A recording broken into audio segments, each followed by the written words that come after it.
إن الحمد لله نحمده ونستعينه ونستغفره ونعوذ بالله من شرور أنفسنا ومن سيئات أعمالنا.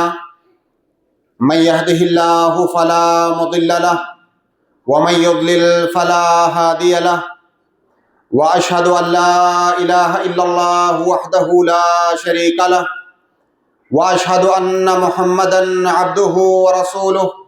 أما بعد، فإن خير الحديث كتاب الله، وخير الهدي هدي محمد صلى الله عليه وسلم، وشر الأمور محدثاتها، وكل محدثة بدعة، وكل بدعة ضلالة، وكل ضلالة في النار. أعوذ بالله السميع العليم من الشيطان الرجيم. بسم الله الرحمن الرحيم. يا أيها الذين آمنوا اتقوا الله حق تقاته ولا تموتن إلا وأنتم مسلمون. يا أيها الناس اتقوا ربكم الذي خلقكم من نفس واحدة وخلق منها زوجها وبث منهما رجالا كثيرا ونساء، واتقوا الله الذي تساءلون به والأرحام إن الله كان عليكم رقيبا. يا أيها الذين آمنوا اتقوا الله وقولوا قولا سديدا يصلح لكم أعمالكم ويغفر لكم ذنوبكم، ومن يطع الله ورسوله فقد فاز فوزا عظيما. معزز حاضرین جمعہ، دینی اور ملی بھائیوں، اللہ رب العالمین نے ہم تمام مسلمانوں کو ہر طرح کے اوصاف حمیدہ اور اخلاق حسنہ کو اپنانے کا حکم دیا ہے، نیز ہر طرح کے خصائل رذیلہ اور برے اخلاق سے بچنے کا حکم دیا ہے۔ چنانچہ اللہ رب العالمین نے ہم مسلمانوں کو یہ حکم دیا ہے کہ ہم مسلمان آپس میں ایک دوسرے کے ساتھ بھائی چارگی کو برقرار رکھیں۔ ہم مسلمان آپس میں ایک دوسرے کے ساتھ اخلاق سے پیش آئیں۔ ہمارے درمیان الفت اور محبت کا رشتہ ہونا چاہیے۔ اگر ہمارا ایک مسلمان بھائی کسی خوشی کے اندر ہے، اسے کوئی نعمت ملتی ہے، اسے کوئی بھلائی ملتی ہے، وہ بھلائی چاہے دنیا کی ہو یا وہ بھلائی چاہے اخروی ہو، ہم مسلمانوں کو اس کی خوشی میں خوش ہونا چاہیے۔ اسی طرح سے اگر ہمارا مسلمان بھائی کسی تکلیف میں ہے، کسی مصیبت میں ہے، کسی شر میں ہے، کسی درد میں ہے، تو اس کا درد ہم تمام لوگوں کو محسوس کرنا چاہیے۔ اللہ رب العالمین نے قرآن کریم کے اندر تمام مسلمانوں کو بھائی بتلایا ہے، جبکہ تمام مسلمان نسب کے اعتبار سے بھائی نہیں ہیں۔ اللہ تعالیٰ نے فرمایا انما المؤمنون اخوہ، تمام مومنین آپس میں بھائی ہیں۔ یہ بھائی کا رشتہ یہ نسب کا رشتہ نہیں ہے، یہ دین کا رشتہ ہے، یہ توحید کا رشتہ ہے، یہ ایمان کا رشتہ ہے۔ اللہ کے نبی صلی اللہ علیہ وسلم مزید فرماتے ہیں مثل المؤمنین فی توادہم وتراحمہم وتعاطفہم مثل الجسد، کہ مومنین کی مثال ایک دوسرے سے محبت کرنے میں، ایک دوسرے سے الفت کرنے میں، ایک دوسرے کے ساتھ ہمدردی کرنے میں، ان کی مثال ایک بدن کی مانند ہے۔ جس طرح سے اگر بدن کے کسی بھی حصے میں اگر کوئی تکلیف ہوتی ہے تو ایسا نہیں ہے کہ وہ تکلیف بدن کا صرف وہ حصہ محسوس کرتا ہے، بلکہ بدن کے تمام اعضاء بے چین ہو جاتے ہیں۔ تداعی لہ سائر الجسد، تداعی لہ سائر الجسد، جسم کے تمام اعضاء اس کو محسوس کرتے ہیں۔ اور اگر وہ بخار میں تپ رہا ہے تو جسم کے سارے اعضاء اس درد کو محسوس کرتے ہیں اور پوری رات جاگ کر کے گزار دیتے ہیں۔ اللہ کے نبی صلی اللہ علیہ وسلم نے ہم مسلمانوں کی کتنی بہترین مثال دی کہ ہمیں آپس میں ایک جسم کی طرح سے، ایک بدن کی طرح سے رہنا چاہیے۔ بدن کے کسی حصے کو تکلیف ہو تو وہ تکلیف جس بدن کے سارے اعضاء کو محسوس ہونا چاہیے۔ سامعین کرام، اس کے برعکس ہماری شریعت نے ہمیں آپس میں بغض و حسد سے منع فرمایا، کینہ اور کپٹ سے روکا، ایک دوسرے کے ساتھ نفرت کرنے سے ہماری شریعت نے ہمیں منع فرمایا۔ سامعین کرام، حسد یہ دل کی بیماریوں میں سے ایک انتہائی خطرناک بیماری ہے۔ اگر کسی سماج اور معاشرے کے افراد کو یہ بیماری لگ جائے تو سماج کے افراد ایک دوسرے کے لیے دشمن بن جاتے ہیں، بجائے اس کے کہ ایک دوسرے کے لیے خیر خواہی کا جذبہ ہو، ہر آدمی ایک دوسرے کا دشمن ہو جاتا ہے اور سماج اور معاشرے کے اندر امن و شانتی ختم ہو جاتی ہے۔ سامعین کرام، آئیے ہم آج کے اس مختصر سے خطبے میں دل کی اس خطرناک بیماری کے بارے میں جانتے ہیں اور یہ جاننے کی کوشش کرتے ہیں کہ ہماری شریعت نے حسد کے بارے میں کیا کہا ہے۔ سب سے پہلے ہمیں یہ جاننا ہوگا کہ حسد کہتے کس کو ہیں۔ یہ لفظ ہم بار بار سنتے ہیں تو ہمارے لیے جاننا ضروری ہے کہ حسد کس چیز کا نام ہے۔ علماء کرام نے حسد کی تعریف کرتے ہوئے، اس کو ڈیفائن کرتے ہوئے کہا ہے کہ کراہت ما انعم اللہ بہ علی غیرہ۔ اللہ رب العالمین نے اگر کسی کو کوئی نعمت سے نوازا ہے تو اس کی اس نعمت سے ہمیں کراہت محسوس کرنا، اس کو ناپسند کرنا، اس سے جلنا۔ اب یہ جلنا دو طرح کا ہو سکتا ہے۔ کسی کے پاس کوئی نعمت ہے، ہم فقط اس سے جلیں، ہمیں اچھا نہ لگے، ہمیں خوشی محسوس نہ ہو بلکہ ہمیں تکلیف محسوس ہو، یہ حسد کی پہلی شکل ہے۔ حسد کی دوسری شکل یہ ہے کہ اللہ تعالیٰ نے اگر کسی کو کوئی نعمت سے نوازا ہے تو ہم یہ تمنا کریں، یہ خواہش کریں کہ اس کی یہ نعمت چھن جائے۔ وہ نعمت ہمیں ملے نہ ملے کوئی فرق نہیں پڑتا، لیکن فلاں کے پاس فلاں نعمت نہیں ہونی چاہیے۔ اگر یہ جذبہ ہمارے اندر پایا جاتا ہے تو اس کو حسد کہتے ہیں۔ گویا کہ حسد دو طرح سے ہو سکتا ہے، ایک تو کسی کی نعمت پر جلنا، اس سے کڑھنا، اس کو ناپسند کرنا، دوسری یہ کہ یہ تمنا کرنا کہ اللہ تعالیٰ اس کی نعمت کو ختم کر دے، چاہے وہ نعمت مجھے ملے یا نہ ملے لیکن فلاں کے پاس نہیں ہونا چاہیے۔ یہ حسد کی تعریف ہے۔ سامعین کرام، حسد کے سلسلے میں کتاب و سنت کے نصوص پر اگر غور کریں گے، اللہ اور اس کے رسول نے جگہ جگہ پر حسد کی مذمت کیا ہے اور حسد کو ایک قبیح اخلاق بتلایا ہے، حسد کرنے سے روکا ہے۔ قرآن کریم کی متعدد آیتیں، اللہ کے نبی صلی اللہ علیہ وسلم کی متعدد حدیثیں اس بات کی گواہ ہیں۔ اللہ رب العالمین قرآن کریم کے اندر ارشاد فرماتا ہے کہ وَدَّ كَثِيرٌ مِّنْ أَهْلِ الْكِتَابِ لَوْ يُرُدُّونَكُم مِّن بَعْدِ إِيمَانِكُمْ كُفَّارًا حَسَدًا مِّنْ عِندِ أَنفُسِهِمْ۔ جب اللہ کے نبی صلی اللہ علیہ وسلم کی بعثت ہوئی تو عربوں کے اندر یہود و نصارہ بھی بستے تھے۔ اللہ تعالیٰ فرما رہا ہے کہ یہ یہودی اور نصرانی آپ سے حسد کرتے ہیں اور ان کی خواہش یہ ہے کہ جس طرح سے یہ لوگ کافر ہیں اسی طرح سے تم بھی ان کی طرح سے کافر ہو جاؤ اور اسلام اور ایمان کی جو نعمت تمہیں اللہ تعالیٰ نے دی ہے وہ نعمت تم سے چھن جائے۔ اور یہ ایسا کیوں کرتے ہیں؟ یہ حسد کی بنیاد پر کرتے ہیں۔ وہی یہود و نصارہ جو اللہ کے نبی صلی اللہ علیہ وسلم کی بعثت سے پہلے شدت کے ساتھ نبی کے آنے کا انتظار کر رہے تھے، کیونکہ اللہ تعالیٰ نے ان کی کتابوں کے اندر اس بات کا اشارہ فرمایا تھا کہ عربوں کے اندر ایک نبی آئے گا۔ ان کو امید اس بات کی تھی کہ جب یہ نبی آئے گا تو یہودیوں اور نصرانیوں میں سے ہوگا، لیکن یہ نبی دوسرے قبیلے سے آ گیا۔ اس پر وہ حسد سے جل بھن گئے اور اللہ کے نبی صلی اللہ علیہ وسلم سے کینہ رکھنے لگے۔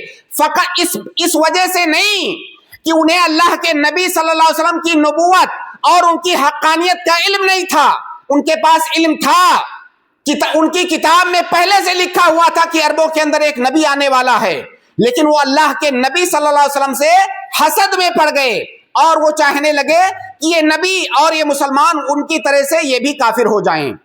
اسی طرح سے اللہ تعالیٰ نے قرآن کریم کی 30ویں پارے میں سورہ فلق کی جو آخری آیت ہے، اللہ تعالیٰ نے اس میں اپنے نبی کو حاسد کے شر سے پناہ مانگنے کا حکم دیا ہے۔ آپ سوچئے یہ کتنی بڑی بیماری ہے کہ اللہ تعالیٰ اپنے نبی کو خصوصی طور سے یہ حکم دے رہا ہے کہ حاسد کے حسد سے میری پناہ طلب کرو۔ وَمِن شَرِّ حَاسِدٍ إِذَا حَسَدَ، کہ اللہ تعالیٰ میں تیری پناہ چاہتا ہوں کہ حاسد کے شر سے جب وہ حسد کرے۔ اللہ کے نبی صلی اللہ علیہ وسلم ایک حدیث میں فرماتے ہیں کہ لا یجتمعان فی قلب عبد الایمان والحسد، کہ کسی دل کے اندر ایمان اور حسد یہ دونوں چیزیں اکٹھا نہیں ہو سکتی۔ جہاں پر حسد ہوگا وہاں ایمان نہیں ہوگا، جہاں پر ایمان ہوگا وہاں پر حسد نہیں ہوگا، یہ دونوں چیزیں اکٹھا نہیں ہو سکتی۔ گویا کہ حسد ایک ایسی بیماری ہے جو انسان کے اندر سے ایمان کم کر دیتی ہے۔ اس حدیث کا یہ مطلب نہیں ہے کہ حسد کرنے والا کافر ہو جاتا ہے، بلکہ اس کے ایمان کے اندر کمی واقع ہو جاتی ہے۔ اسی طرح سے اللہ کے نبی صلی اللہ علیہ وسلم کی ایک حدیث ہے، لمبی حدیث، جس میں اللہ کے نبی صلی اللہ علیہ وسلم نے بعض برے اخلاق سے مسلمانوں کو منع فرمایا ہے۔ انہی برے اخلاق میں سے ایک یہ ہے کہ اللہ کے نبی نے فرمایا وَلَا تَحَاسَدُوا، آپس میں ایک دوسرے کے ساتھ حسد نہ کرو۔ اسی طرح سے اللہ کے نبی صلی اللہ علیہ وسلم سے ایک بار پوچھا گیا کہ اَيُّ النَّاسِ افضل، اللہ کے نبی یہ بتائیے کہ لوگوں میں سب سے افضل آدمی کون ہے؟ آپ نے فرمایا کل مخموم القلب صدوق اللسان، آپ نے فرمایا وہ انسان جو مخموم القلب ہو اور زبان کا سچا ہو۔ صحابہ کرام نے کہا کہ زبان کا سچا تو سمجھ میں آیا، یہ مخموم القلب کیا ہوتا ہے؟ اللہ کے نبی نے فرمایا التقی النقی لا اثم فیہ ولا بغی ولا غل ولا حسد، ایسا انسان جو متقی ہو، ایسا انسان جس کا دل صاف ستھرا ہو، ایسا انسان جو گناہوں میں نہ پڑے، ایسا انسان جو کسی پر ظلم اور زیادتی نہ کرے، ایسا انسان جو کسی کے لیے کینہ نہ رکھے، ایسا انسان جس کے دل کے اندر اپنے بھائی کے لیے حسد نہ ہو۔ اللہ کے نبی صلی اللہ علیہ وسلم نے ایسے انسان کو سب سے افضل انسان بتلایا جس کے اندر اپنے بھائی کے لیے حسد نہ ہو۔ اسی طرح سے اللہ کے نبی صلی اللہ علیہ وسلم کی ایک حدیث ہے لا یزال الناس بخیر ما لم یتحاسدوا، سارے لوگ اس وقت تک خیر اور بھلائی میں رہیں گے، سماج اور معاشرے کے اندر خیر اور بھلائی اس وقت تک عام رہے گا جب تک لوگ ایک دوسرے سے حسد نہیں کریں گے۔ اس کا مفہوم مخالف کیا ہوا کہ جب لوگ ایک دوسرے سے حسد کرنے لگیں گے تو سماج اور معاشرے سے خیر اور بھلائی کا جذبہ یہ اٹھ جائے گا۔ اللہ کے نبی صلی اللہ علیہ وسلم کی ایک اور حدیث ہے کہ لا یؤمن احدکم حتی یحب لاخیہ ما یحب لنفسہ، کوئی آدمی اس وقت تک سچا اور پکا مومن نہیں ہو سکتا جب تک اپنے بھائی کے لیے بھی وہی چیز پسند نہ کرے جو چیز اپنے لیے پسند کرتا ہے۔ اگر آپ کوئی خیر اور بھلائی اپنے لیے پسند کرتے ہیں تو اپنے بھائی کے لیے بھی پسند کیجئے۔ اگر کوئی برائی کوئی شر اپنے لیے ناپسند کرتے ہیں تو اس برائی اور شر کو اپنے بھائی کے لیے بھی ناپسند کرے، یہ ایمان کی علامت ہے۔ سامعین کرام، حسد یہ اتنا بڑا جرم ہے، اتنا بڑا گناہ ہے، آسمان کے اندر سب سے پہلا جرم اسی حسد کی وجہ سے ہوا۔ آپ یاد کیجئے وہ واقعہ جو قرآن میں اللہ تعالیٰ نے ذکر کیا ہے کہ جب اللہ تعالیٰ نے آدم علیہ السلام کو پیدا کیا اور فرشتوں کو اور ابلیس کو یہ حکم دیا کہ آدم علیہ السلام کو سجدہ کریں، تمام فرشتوں نے آدم علیہ السلام کو سجدہ کیا، ابلیس نے منع کر دیا۔ اس نے کیا کہا؟ اس نے کہا انا خیر منہ، میں اس سے بہتر ہوں، خلقتنی من نار وخلقتہ من طین، مجھے آگ سے پیدا کیا گیا ہے اور اسے مٹی سے پیدا کیا گیا، میں اس سے بہتر ہوں۔ ابلیس حسد کے اندر آ گیا، گویا کہ اس روئے زمین پر یا اس کائنات کے پیدا کیے جانے کے بعد اللہ تعالیٰ کی جو سب سے پہلی نافرمانی کی گئی وہ حسد کی بنیاد پر تھی۔ اسی طرح سے زمینوں میں بھی پہلا گناہ اس روئے زمین پر پہلا گناہ حسد کی وجہ سے کیا گیا۔ وہ گناہ کون سا تھا؟ آدم علیہ السلام کے دو بیٹے تھے، قابیل اور حابیل۔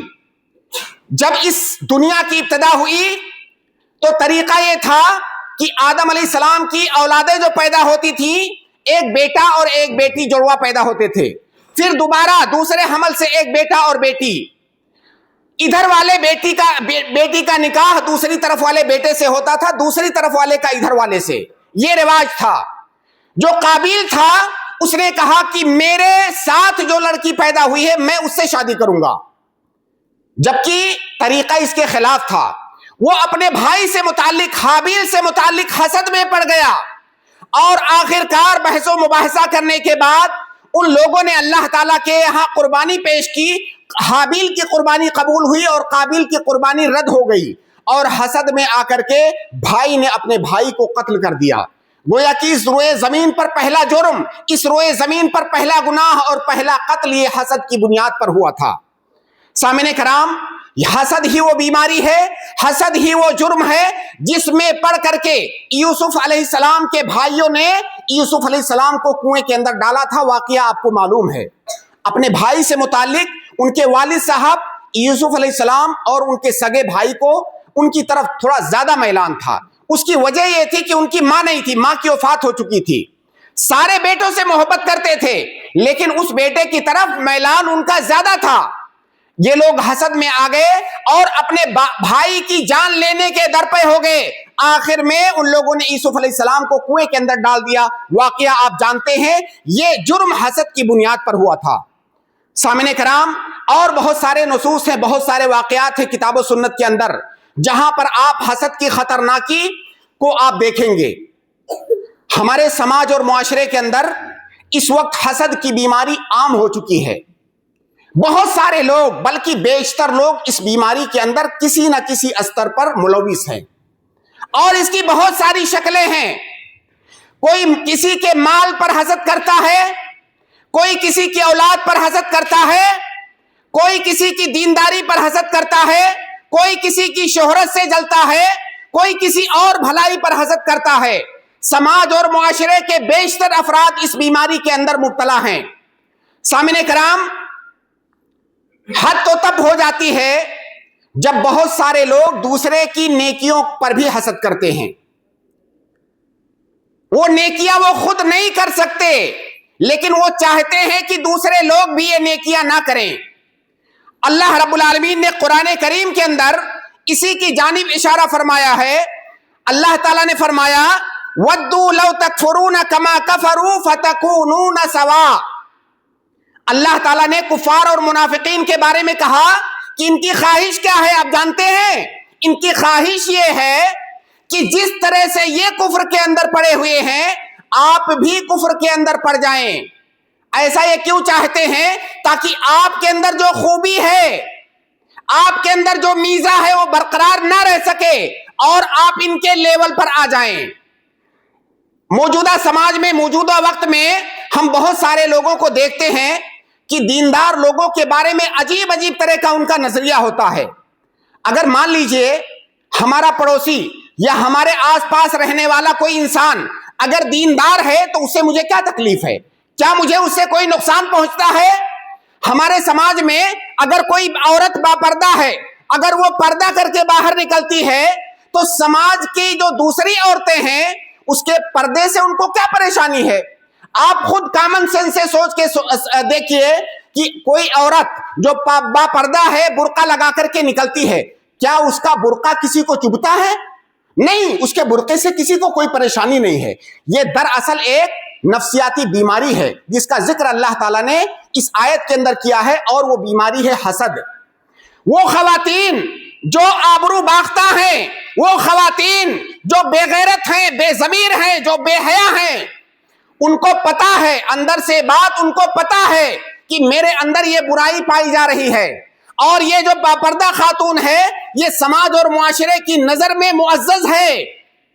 اب ظاہر ہے جو خواہشات نفس ہیں اس عورت کو پردہ کرنے کی اجازت نہیں دیتے ہیں کہ میں پردہ کروں، وہ خود تو نہیں کر سکتی ہے، لیکن وہ میزہ اور وہ خوبی اور وہ بڑائی اور وہ نیکی جو اس عورت کے اندر پائی جا رہی ہے اور لوگ اسے اچھی نگاہ سے دیکھتے ہیں، وہ دراصل اس سے جلتی ہے تاکہ وہ بھی ہماری طرح ہو جائے۔ ورنہ آپ خود سوچ کے دیکھیے کہ اگر وہ با پردہ خاتون بے پردہ ہو جائے، اس سے سماج کو کیا فائدہ ہونے والا ہے؟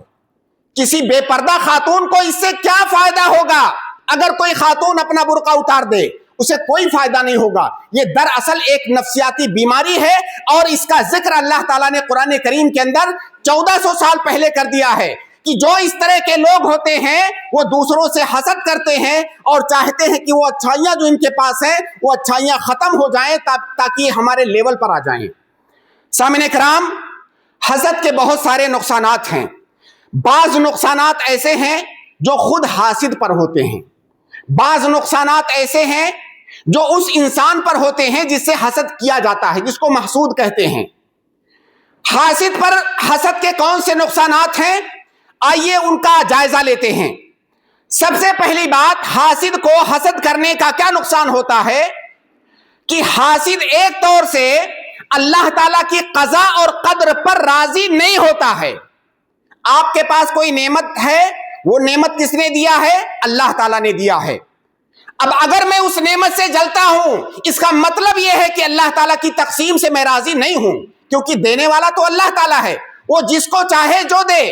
میں اللہ تعالیٰ کی قضا اور قدر پر عدم رضامندی کا اظہار کر رہا ہوں۔ اگر میں اللہ تعالیٰ کی قضا اور قدر سے راضی ہوتا تو میں کسی کی نعمت کو دیکھ کر کے، کسی کی خوبی کو دیکھ کر کے جلتا نہیں، کیونکہ دینے والا تو اللہ تعالیٰ ہے۔ اور جو آدمی اللہ تعالیٰ کی قضا اور قدر سے راضی نہ ہو، اللہ تعالیٰ کی تقسیم پر خوش نہ ہو، اس سے بڑا مجرم کون ہو سکتا ہے؟ اسی طرح سے اس کا دوسرا نقصان حاسد کو یہ ہے کہ ایک حاسد جو ہوتا ہے وہ اللہ تعالیٰ کی نعمتوں کی ناقدری کرتا ہے۔ ناقدری کس طرح سے کرتا ہے؟ کیونکہ اس دنیا کے اندر کوئی ایسا انسان نہیں ہے جسے اللہ تعالیٰ نے نعمتیں عطا نہ کی ہوئی ہوں۔ آپ کے پاس کوئی اور نعمت ہے، میرے پاس کوئی اور نعمت ہے۔ کچھ چیزیں ایسی ہیں جو آپ کے پاس ہیں، میرے پاس نہیں ہیں۔ کچھ چیزیں ایسی ہوں گی جو میرے پاس ہیں، وہ آپ کے پاس نہیں ہیں۔ جو حاسد ہوتا ہے وہ اس کے پاس جو نعمتیں ہوتی ہیں ان نعمتوں کی قدر نہیں کرتا ہے، وہ اپنی نعمتوں کو نہیں دیکھ رہا ہوتا ہے، وہ اس چیز کو نہیں دیکھتا ہے جو اس کے اپنے ہاتھ میں ہے، بلکہ اس کی نگاہ ہمیشہ دوسرے کے ہاتھ پر ہونے والی چیز پر ہوتی ہے، اور اس طرح سے اللہ تعالیٰ کی نعمتوں کی ناقدری کرتا ہے۔ سامعین کرام، اللہ تعالیٰ نے ہمیں اور آپ کو جن نعمتوں سے نواز رکھا ہے، کبھی تنہائی میں بیٹھ کر کے اس پر غور کیجئے۔ ہمارا کوئی لمحہ ایسا نہیں جاتا ہے جس میں ہم اللہ تعالیٰ کی نعمتوں سے مستفید نہیں ہو رہے ہوتے ہیں۔ ایک انسان ہے، غریب انسان، اللہ تعالیٰ نے اس کو صحت کی نعمت عطا کر رکھی ہے، کوئی دوائی نہیں کھاتا ہے، آرام سے ہے۔ آپ صحت کی نعمت اس کروڑ پتی اور ارب پتی انسان سے پوچھئے جو رات دن دوائیوں پر چلتا ہے۔ اس غریب انسان کے پاس ایک ایسی نعمت ہے جس کو وہ پیسے خرچ کر کے بھی نہیں خرید سکتا۔